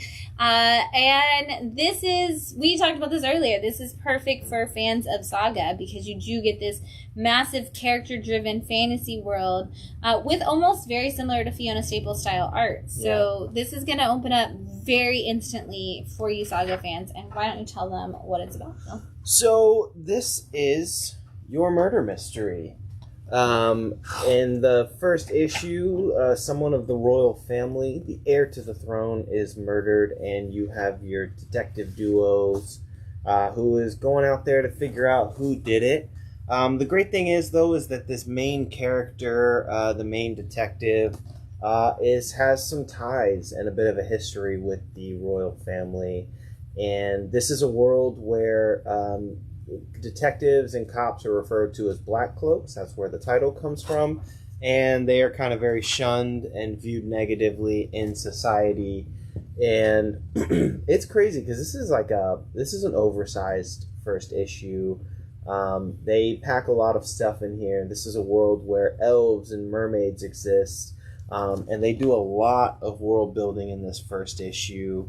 and I'm here for it. This was actually the first book I picked up when I sat down to read from what we had this week, because there was a lot of hype around this book, and they packed so much into it, and at times I was like, oh, this could be a bit overwhelming, but very much like when you first read Saga, you're like, I see so much potential with the world building here, and I want all these things that I need to find out about now. I want to know more backstory for these characters, like even her like sidekick, the other detective.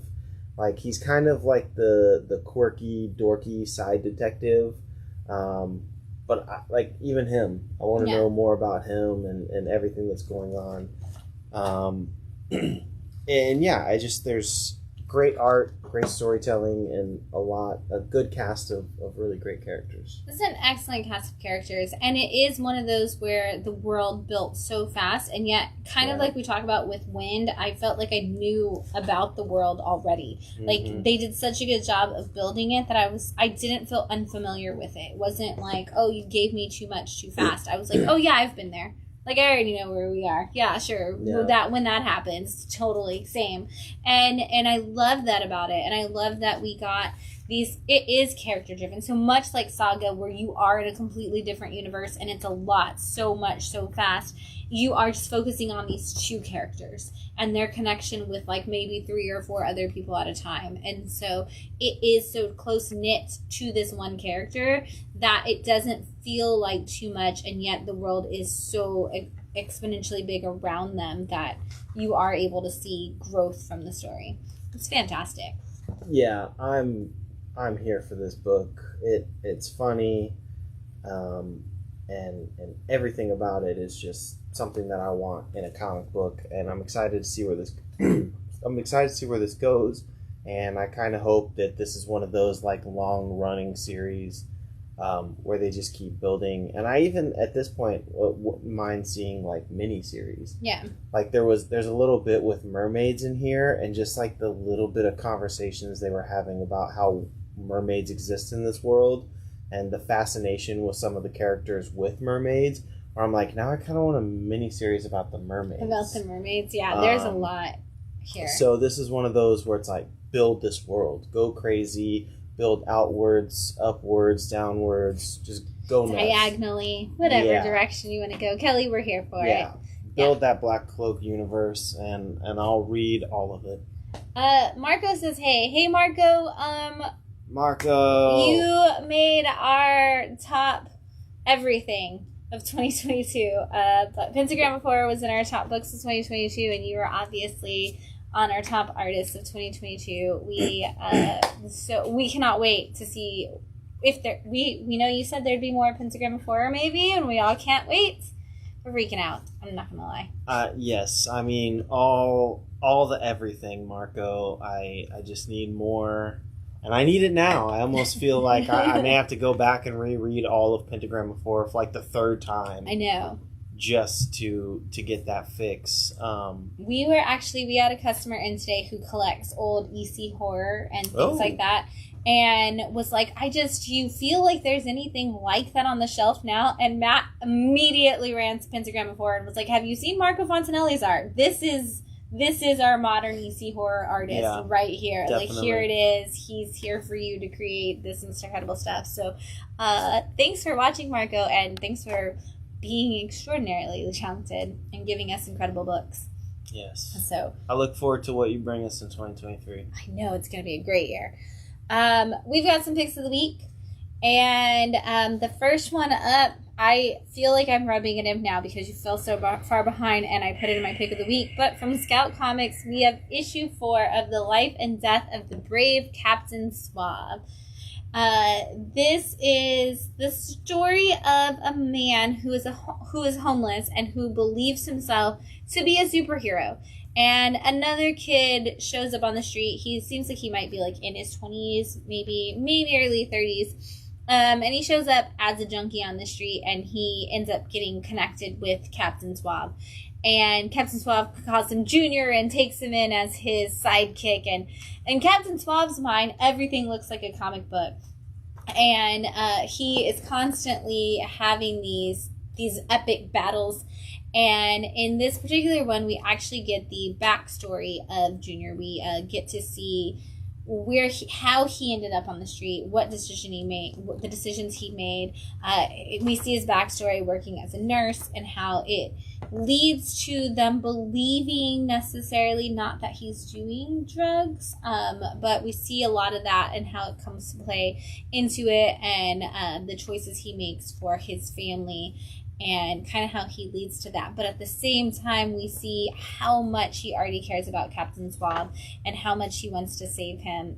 They go against a great villain in this issue, who is like, I will be on your side and I will not attack you if you don't interrupt me. And then the guy is like, much like Mary Jane and Spider-Man and how this happened in this issue.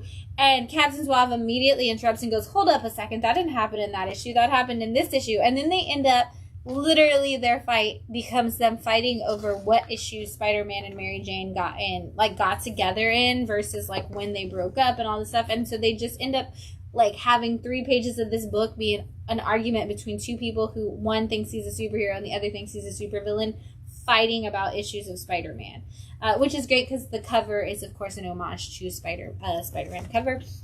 But it was such a beautiful story. A, the backstory for our young sidekick, and B, just seeing somebody who, even though he's at this point where he's kind of down on his luck, his whole thing is he goes back to people who think less of him and who don't think he's got, are like, oh, you threw your life away. And he goes back to those people and basically grovels with them to try to save Captain Swab. And it's just this beautiful story of friendship and how no matter where you are, you can always do the right thing for a person, both new or old in your life. And we see a little bit of both of that in this issue. And it was one of those where I was like, man, this is that issue where you talk about the impact of the story and the way the creative team, like, this is what you wanted to tell us the whole time. I cannot wait to see how this book ends. I assume issue 5 is going to be the end of volume 1, but the killer work on issue 4. If you haven't read it, we have issues 1 through 4. Highly recommend this book. It has been good the whole time. It's such a good adventure. Life and Death, Brave Captain Swab. It's Scout. They've always got some fun stuff going on. And this one's one of those that's really kind of more on the heavy side for them, but with those fun interjections in between. Yeah. I'm excited. This is definitely one I wanna read. Yes. Marco said October 2023, be ready for a new horror anthology, and July for the Western sci-fi body horror graphic novel. Oh my god, 2023, year of Marco Fontanelli. I'm ready for it. Yes. I'm very excited for the Western sci-fi body horror. That's interesting. Yes. You know, Matt is also shaking his head. Three great genres. You're gonna mash them all together. It's gonna be great. And 2, I'm excited for the body horror aspect the most because that's gonna pair well with the art style. Mm-hmm. Marco, I don't know if you're a fan, but I'm starting to kind of get like Junji Ito vibes a little bit. Oh, I can see that. So if you want to be the new Junji Ito, you're the guy for it. There you go. Oh my gosh, I cannot wait. Speaking of creepy things that mash up genres and Scout Comics, we have Grim Space one-shot from Scout this week, and this was one of the ones that you were like, definitely a pick of the week. So yes, there's two-page spreads in here that made this the pick of the week, but also the fact that this is a really cool thing that they did where this is basically your classic fairy tale. You've got Jack and the Beanstalk, but told in a sci-fi setting. So you have this young boy, Jack, who kind of works on his mother's spaceship. He's kind of the lovable loser who is trying to repair a robot that he can't seem to fix. And everyone kind of picks on him. So in this issue, they're like, Jack, your robot's never going to work. Go sell it. And instead of trading it for magical beans, he trades it for a magical navigation system. And this jumps their ship into in front of another ship. And a giant ship. Yes, a giant ship. And much like Jack and the Beanstalk, what would you find in a giant spaceship? A giant. And in this spaceship, he finds some golden eggs and is like, I'm going to steal a golden egg. And this is it's just wonderful. I love the concept. I'm going to go to that first 2-page spread. This is why it's my pick of the week, because of art and spreads like this. This is why I read comic books. The fact that they took a very classic story, they made it really interesting. And honestly, I kind of want more. And I feel like the way that this issue ended, we could get another one-shot. And it's called Grim Space. So you could technically do lots of fairy tales in space as different one-shots. And I would be 100% in. Yes. Yeah. If you're going to keep putting out this kind of artwork, I'm here for it. I mean, I've always been a fan of stories being retold in different, unique ways. And if you want to tell a bunch of old fairy tales and put them in space, I'm here for it. And this is one where they did it really well, to where like it's very obvious, even so much that the ship that Jack is on is called the Beanstalk. But I do really enjoy this, and the way this ends. Which kind of seems like it's setting up for the next one. I really want them to do that one shot next. Like, I know. Oh that my would be so cool. So pick this up. The art in it's great. And then write a letter to Scout that says, "Hey, yes, pay these creators to make the next one because we want to see it." Yeah. I'm here for it. The fact that it's now a one shot kind of bums me out. Oh my gosh. Margot said he'll send us a preview. We would be honored. He said the book is sort of a mix between John Carpenter's The Thing and Terminator 2, but in Western environments, you could not have sold us more by the two great titles to put it together for us to be into. Yeah. Oh my God, I cannot wait. I'm like, stop it. Stop telling me about it. I'm just gonna like. I'm just trying to figure out what kind of story I would tell when you mix The Thing and Terminator 2. You're not gonna imagine what Marco does. Don't think about it, just read it. Yeah, don't think about it. I can't read it because it's not here yet. Well, when it gets here, just dream about it until it comes. This is breaking news, y'all. Yeah, breaking news. We are telling the world about Marco Fontanelli's next book. It's gonna be amazing. I'm so excited. 2 more books, picks of the week. These were also picks of the year for me, and I just told you last week both of them were coming to an end, and I just told you last week I hope they stick the landing, and also I never want them to end. They both ended. They're both fantastic. I applauded at the end of this one. This is issue 6 of Mindset from Vault, and I literally clapped at the book.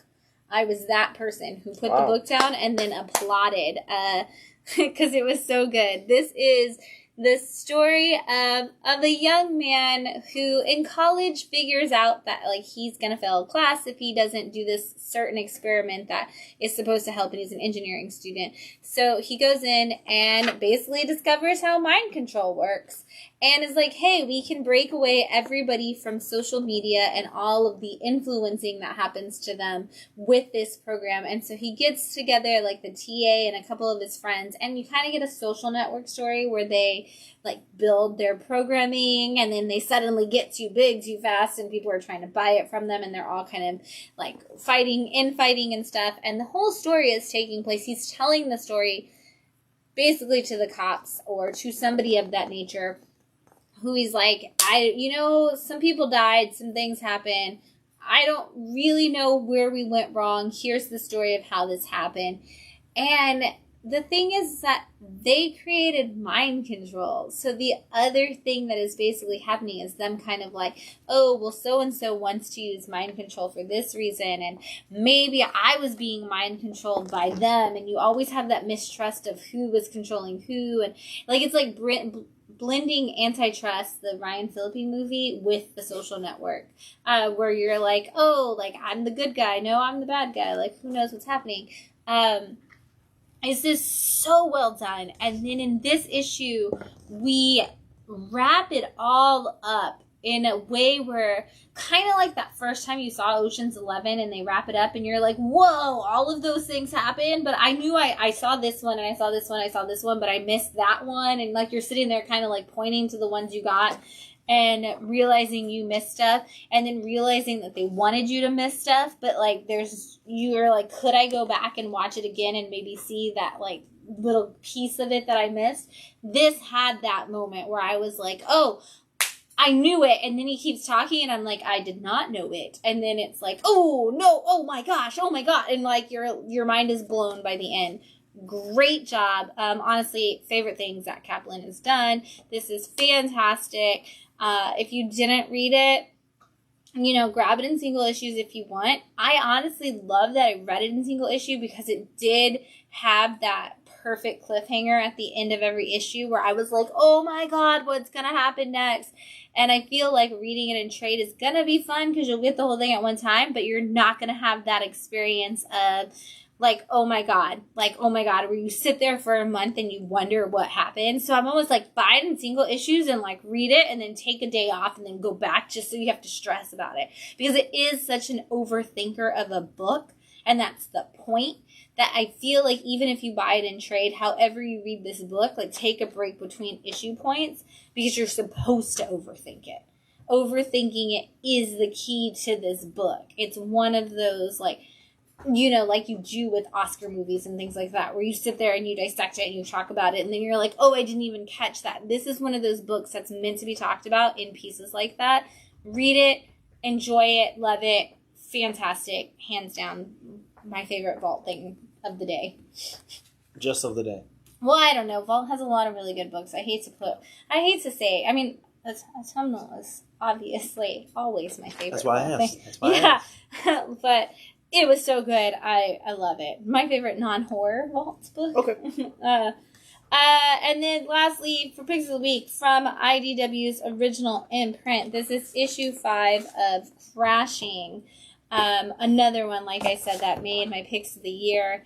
That also didn't disappoint. And in the way where I said I applauded at the end of Mindset, once again, I find myself in tears reading this book. This is like one of those books that has a positive ending, but not necessarily a happy ending.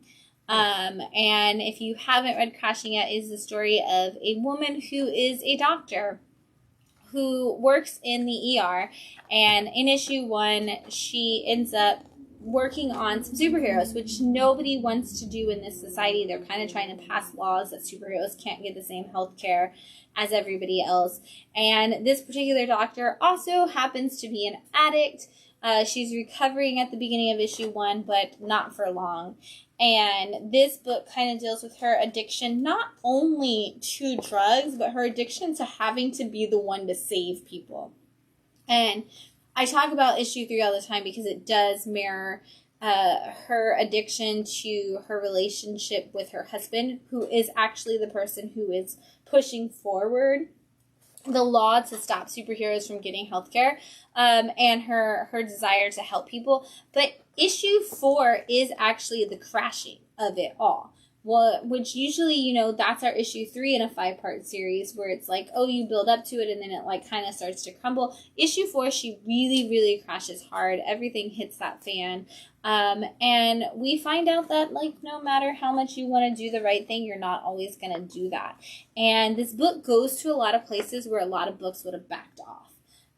In issues 3 through 5, you see a lot of time where the story would have really not necessarily gone there, and they show addiction for what it really is and how it really impacts people. And they also show even just that addiction to I have to be the one to save everybody, and how that can be the problem too. Beautifully done. Again, you don't necessarily get the ending that you want to. If you're looking for that perfect, like, bow, happy ending, you're not going to get it here. But you are going to get an incredible ending. When Moulin Rouge came out, everybody was like, I hate the ending because it wasn't a positive ending. Like, I wanted a happy ending. I'm like, well, those are two different things. There's a positive ending and there's a happy ending. This is kind of the same thing. You're not going to get a happy ending, but you do get a really positive ending. That kind of gives you, everything can't be great, but you can make the best of it. Great wrap up. Definitely cried again in this issue. Good job. Still solid on the IDW original imprint. It's nailing it for me. Can't wait to see what's next. Yeah. I think Breath of Shadows is next. Yeah, seems to be the next one. We're currently doing Dead Seas, which is also a cool, fun one. But yeah. All right, we got a bunch of books in stock. I'm gonna throw that book if I don't watch out. Okay. Up first, we've got from Image Comics issue 3 of Two Graves. This is a crazy story about a woman who may or may not be dead. I'm waiting for the end to really figure out what's going on, but it's been an interesting ride so far. End After End, issue 5 from Vault. We've got Godzilla, Monsters, and Protectors, All Hail the King, issue 4, which at the end I screamed in excitement because this book just keeps getting better. Issue 8 of Bloodstained Teeth from Image Comics. Issue 28 of Something is Killing the Children, which just reminds us that this universe just keeps getting incredibly bigger. Time Before Time, issue 19 from Image Comics. And also from Image, issue 16 of Gunslinger Spawn with this incredibly cool David Mack cover. It's already 16 issues in. It's already 16 issues in. Oh my lord.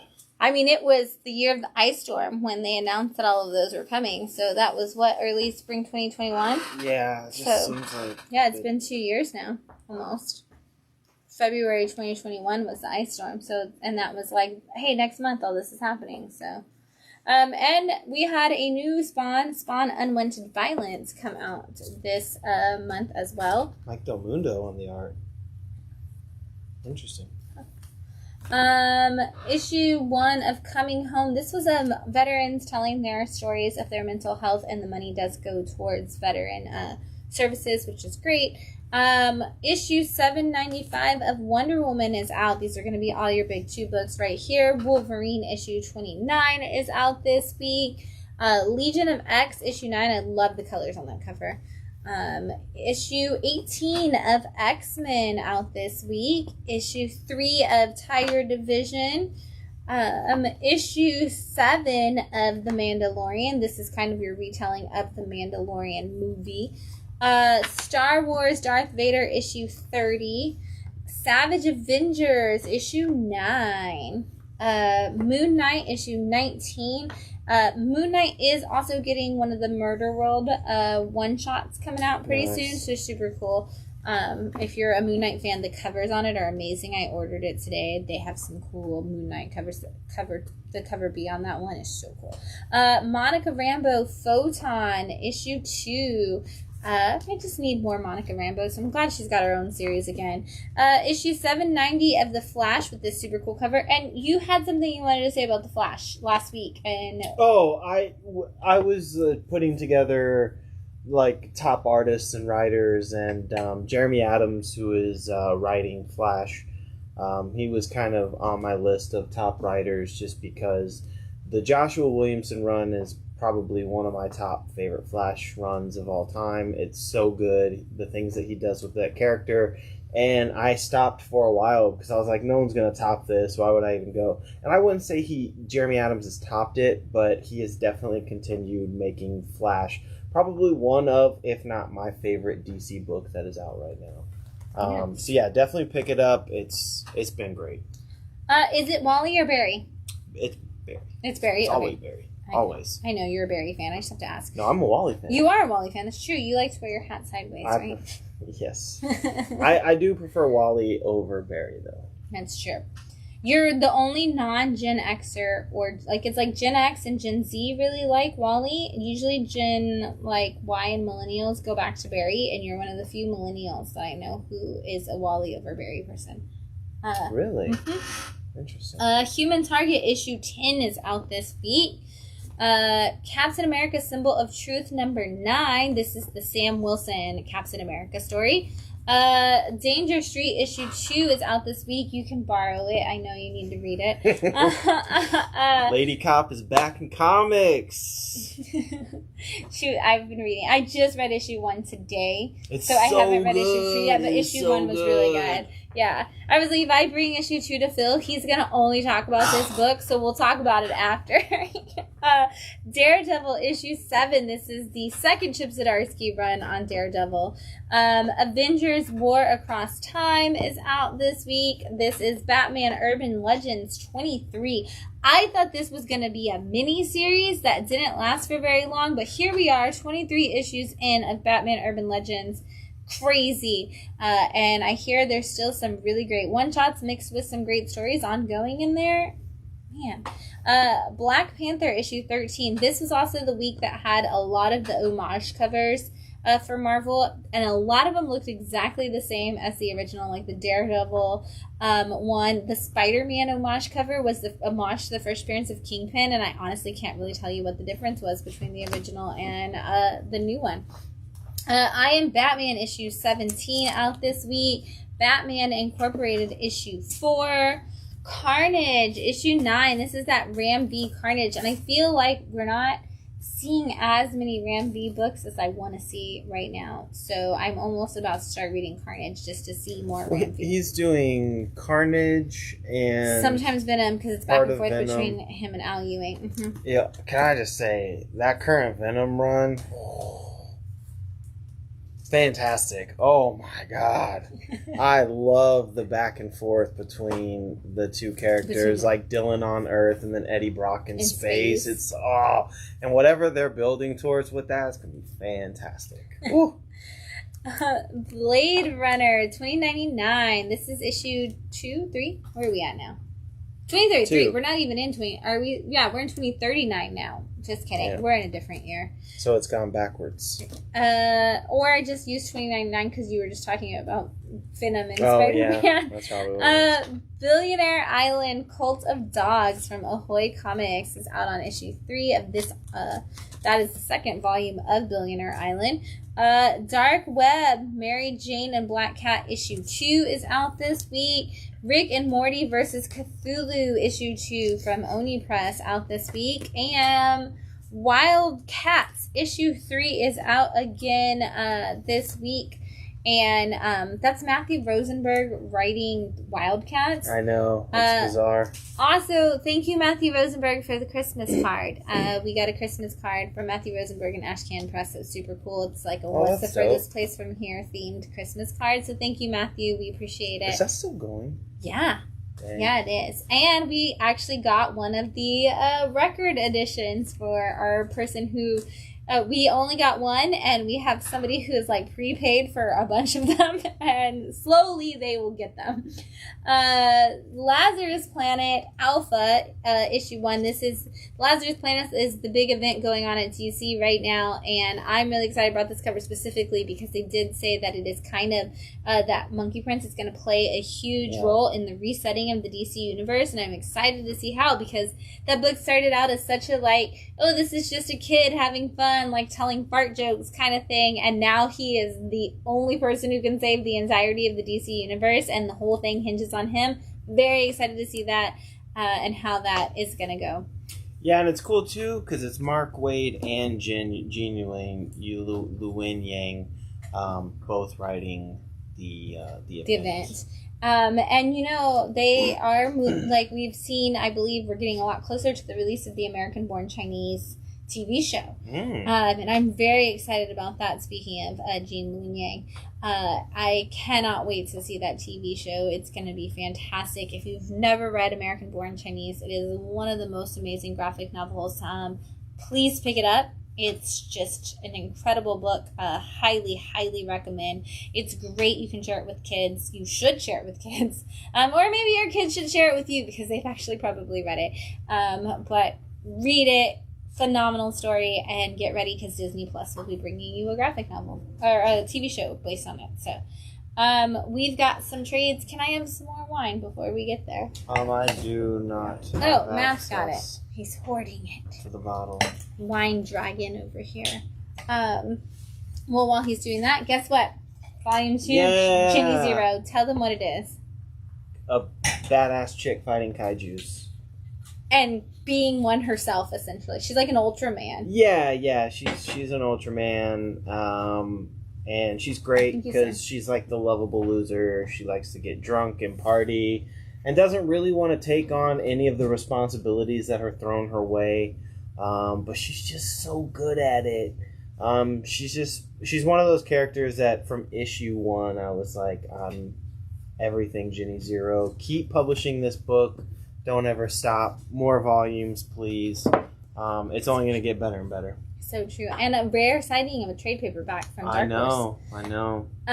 Power Rangers Volume 5 came out. We are going strong on the Mighty Morphin and Power Rangers titles. This is now they've merged back into one. I believe it's actually Mighty Morphin Power Rangers again. I think they merged back at issue 100 or right before 100, but this is 100 issues deep. Yeah, but that's because they combined Power Rangers and Mighty Morphin. Right. Like that was the legacy number. When Legacy was about to hit 100, they went back to one title, and that's where they are. Yo, if anyone's reading Power Rangers, let me know if it's good or not. I mean, I assume it's really good. I have a lot of people who are reading it that are subscribed here, and they love it. So, but Ram, you're talking to Ram. Talk to Ram. He gets Power Rangers. Yeah, Ram, talk to me about why I should read Power Rangers. Send me a message on Instagram, and we'll chat. It's Ryan Parrott. Yeah, and I've, there's a lot of love for Power Rangers rooted in my childhood, but I just want to know if it's one of those that 100 issues or so in, is it one of those deep dives that I should go on? Because if it is, then I'll take that plunge. But let me know if it's truly worth it. Yeah. If you are reading Power Rangers, tell us what you're loving about it. Yeah. Speaking of things that are deep in, but you should dive in anyway, Star Wars Darth Vader, this is the newest volume of that, so it's issues 23 through 27. Yeah. And this is Shadow's Shadow. The Shadow's Shadow. The Darth Vader title from Marvel has been solid for the last few years. I mean, honestly, I picked up Vader Down. That was kind of where I initially started, and then I went back and forth between the two, and it's... I remember when Vader Down came out, I was like, I'm getting this. I don't even know what it is, but I'm getting it. And I went to the comic book store, and I bought it, and then I was like, oh, I really need to read Darth Vader comic books. Yeah. And so dove in, and I know you've been doing a read, a read of it. I'm 10 issues into the Kieran Gillen run because... I mean, Kieran Gillen's one of those writers where I'm more inclined to pick up pretty much anything that he does, and I love it. I mean, I remember when Dr. Aphra was kind of that new character that everyone was going nuts for, and I was like, whatever. And now I'm 10 issues in, I'm like, oh my god, I love Dr. Aphra. Yep. I want to just read all the Dr. Aphra. And I was a bit uncertain about going into the Greg Pak stuff because I didn't think it was going to live up to it. And then everyone I've talked to that's been reading the Greg Pak run is just like, it's just as good. It's just as good. So Ram says he's going to send you his phone number so y'all can talk Power. I think I have your number, Ram. I think I already have it. But if not, just go ahead and send it again. But yeah, definitely. And then the last trade I have is Spider-Man, the first 60 years. And it goes through his origin, his allies, his villains, and some classic stories of Spider-Man. This is super cool. They're also going to be doing one for, I believe, Marvel in general, Captain America, the Fantastic Four, and Deadpool is getting one, but it's like the 30 years of Deadpool. It's kind of a weird choice because he's not as old as the other ones, but I get it at the same time. But this is super cool. And great little handy dandy way to kind of have like a little Spider-Man fact book that's in a nice hardcover and celebrating the 60 years of Spider-Man, which is cool. And it ironically didn't come out until like this week, which is after the 60-year anniversary of Spider-Man, but we do what we can. Yeah. This is great. If you are a Spider-Man fan, I definitely think you need it. I love when they do this and they tell you all about it. I hope that they tell you once again that $2.99 is the first appearance of Venom. Because they love to tell you that in all these Spider-Man books, and people will still argue it forever. Great book. If you need it, grab it. Books that were coming up in the next week. We've got a lot of cool indie books coming out this week. House of Slaughter number 11 is out this week. Teenage Mutant Ninja Turtles number 136. What's the Furthest Place from Here? Issue 10. Yeah. I Hate Fairyland's newest volume, issue 3, is coming out. Nightclub number 2. TMNT Armageddon Game number 4. Old Dog number 3 finally coming out with the next issue on that. Mighty Morphin Power Rangers issue 104. Chroma issue 3. I cannot wait. Let's just assume that's probably in the picks of the week for me. Art Brute number 2 from your Ice Cream Man team. Great story. Catch up on that. There's a couple of books dropping from Aftershock this week, I think. They are on the list, which includes Chicken Devil Volume 2, Issue 2, hopefully. As well as There's Something Wrong with Patrick Todd. And possibly Maniac of New York, Don't Call It a Comeback number 1 coming out this week. So we'll see. Oh. There's been some delays going on with Aftershock for various things. And we're going to see if those make it out this week. Hexware issue 2 is out this week. I'm very excited about that book, so I'm glad we're finally getting issue 2. Eve, Children of the Moon, issue 4. Speaking of books that have been delayed for a long time and are finally coming out, issue 5 of Geiga is coming out this week. I thought that ended. You already. did, because it's been so long. But It did not end, but issue 5 is coming out. Barbaric Hell to Pay, issue 1. This is the newest volume of Barbaric. It's out this week.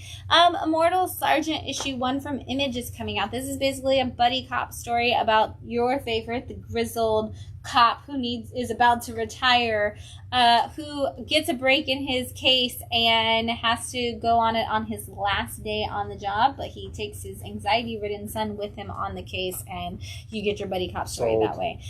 Nightfall double feature volume 2, whoop, whoop, Daniel Krause and Chris Sheehan, I'm in. Phantasmagoria issue 4 from Scout Comics. Nature's Labyrinth issue 3, which I love the art and the story in that. Eternal Descent number 3 from Opus Comics. And then White Savior issue 1 from Dark Horse, which is kind of parodying Last Samurai.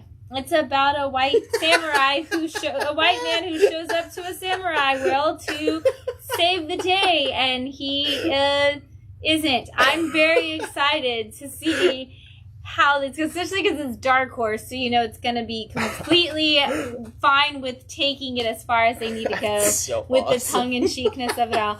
I have a customer who was like, are you going to get White Savior? And then somebody looked at them and they were like, before you say anything, just know that this is a parody book making fun of this trope. And I was like, I am, and it is. So we'll see how this goes. It's going to be great. Fantastic. So yes, I can't wait. This is going to be a good week for comics. You're going to hear us talk all about them next week. On Sunday night at 9 p.m. here on Facebook, or if you're watching on YouTube, you're going to catch it when you catch it there. Don't forget to like and subscribe if you are watching it on YouTube.